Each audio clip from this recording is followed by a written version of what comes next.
What says Easter more than slingshots? I don't know what that means. All right, so we're going to start with, we'll do it this way. This is the slingshot basic, I guess you could call it. 1, 2, 3, 4, 5, 6, 7, 8, 9, and 10. So from the other side. 1, 2, 3, 4, 5, 6, 7, 8, 9, and 10. And with the snap ending, it goes 1, 2, 3, 4, 5, 6, 7. Didn't do that right at all. Try that one more time.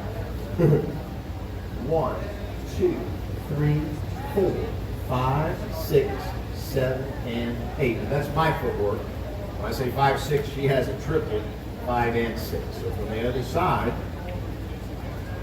1, 2, 3, 4, 5, and 6, 7, and 8. And so that is it.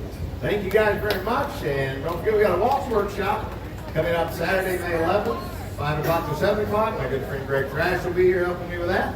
Let's dance a little bit, and then Wes will be right up. Gail, thank you. Robert, it's all yours.